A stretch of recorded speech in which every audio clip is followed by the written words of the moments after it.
If you wondered why we were doing global warming at an animal rights conference, you're starting to get the picture because it's very connected. What we do to the animals is involved and very connected to the earth and what we are, ultimately our own survival. So this is one part of the connection, and then Debra Erenberg from the Rainforest Action Network is going to give us some of the other impacts on wildlife. Big hand.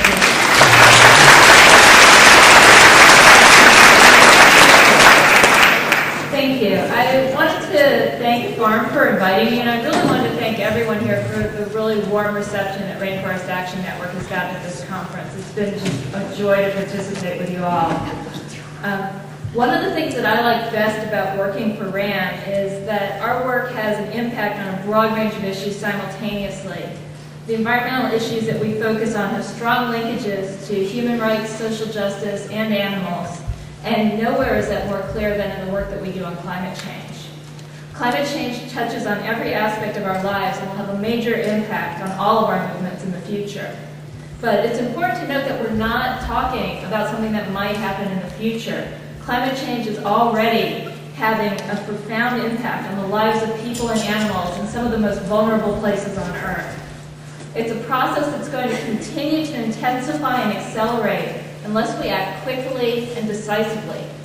And unfortunately, the powers that be in our government are doing everything they can to make sure that doesn't happen. My job tonight is to talk about the impacts of climate change on other animals. And it's clear that other species are going to be hit sooner and harder by climate change than humans. In 2004, researchers found that if global warming temperatures rise to the middle of the expected range, by 2050, we can expect to see between 15 and 27% of the world's species extinct. Another study estimates the number of species extinct by 2050 at about 1 million. With just 1.4 degrees of warming, all of the coral reefs in the Indian Ocean will become extinct. With 2 degrees of warming, all of the sea ice in the Arctic will melt in the summer, killing polar bears, walruses, and much of the ecosystem. In the southern range of polar bears, sea ice is already melting earlier in the spring and forming later in the autumn. The time that bears have on the ice, storing up energy for the summer and autumn when there's less food available, is getting shorter. And as the periods without food get longer, their overall body condition declines.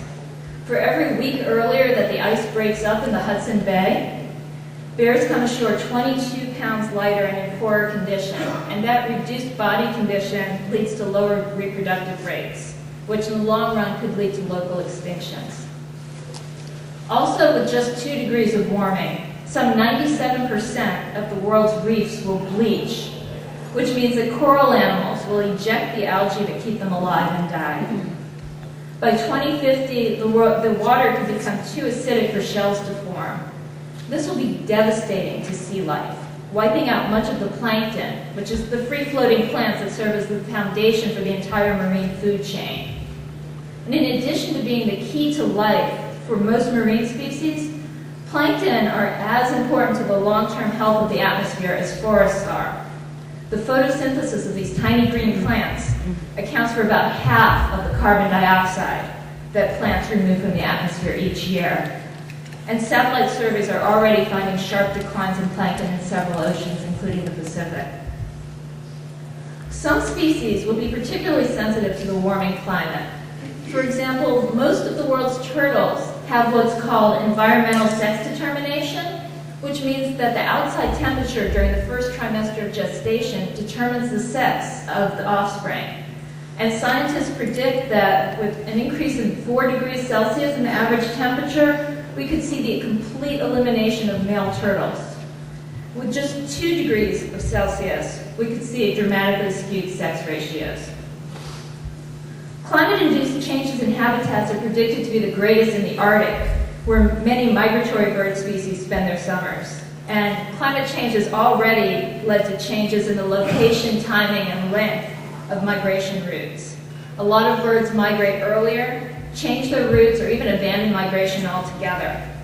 For example, cranes that normally fly south to Spain or Portugal are now not migrating at all. They're just spending the winters in Germany.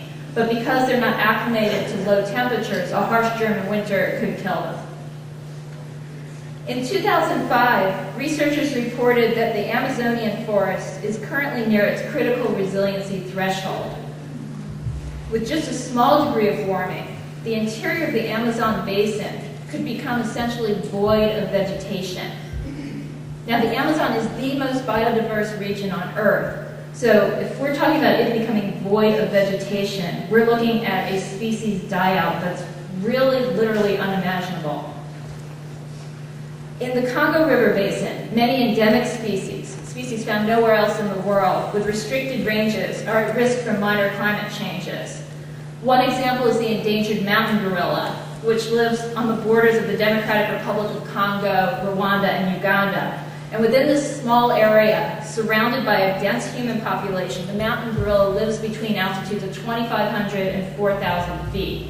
So they really don't have much room to move around. And as climate change makes that limited range inhospitable to them, they could very well die out. Some of the proposed solutions to climate change will only make things worse. For example, right now it's being proposed that we grow our fuel to eliminate our dependence on foreign oil and reduce greenhouse gases. But many of the so-called biofuels that are currently being touted would rely on the destruction of rainforests and other forest lands to make room for more agricultural land. And that'll lead to further habitat loss. And of course, as Rob mentioned, it also will accelerate the process of global warming by taking away the trees that reduce the carbon in the atmosphere. The impact of climate change on humans is also already starting to impact other animals. As more people are displaced by wars and genocides over increasingly scarce resources, not to mention hurricanes and tidal waves and other climate catastrophes, mass migrations of humans will continue to generate more loss of habitat and even more animals and species being put in jeopardy. It's a pretty gloomy future that we're looking at, but we still do have a chance to rewrite the ending of this story for the animals and for ourselves if we act quickly. So please do whatever you can to make a difference. Start by looking at your personal lifestyle. Being vegan is a great and tremendous and huge start, but there's more that we can all do and that we all have to do. When you shop, look for soul food, which is an acronym for seasonal, organic, and local. Get the fossil fuels out of your diet. Take a look at the car that you drive and how much you use it. Use energy-efficient appliances, and of course by now everybody knows to change your light bulbs. Look at other ways to reduce your carbon footprint and help educate other people and get them involved. And take action.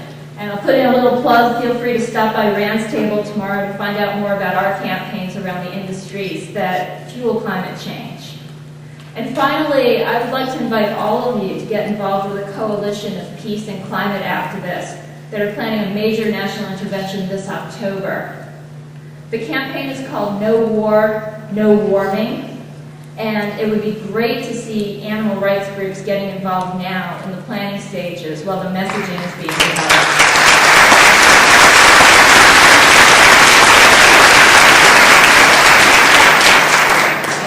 The focal point of this initiative is going to be a massive intervention to shut down business as usual in Washington, D.C. Say Congress cannot continue business as usual while there is a war in Iraq and while climate change is such a devastating issue and such a threat that's not being addressed. The message that's being sent through this initiative is stop, shift, and go. Stop the war in Iraq and future resource wars by ending our addiction to fossil fuels. Shift government funding to rebuild New Orleans and all communities suffering from racism and corporate greed, and go green to promote environmental justice with new jobs and a clean energy economy. The only thing that's missing from the equation right now is go vegan, and that's where I want all of you to come in.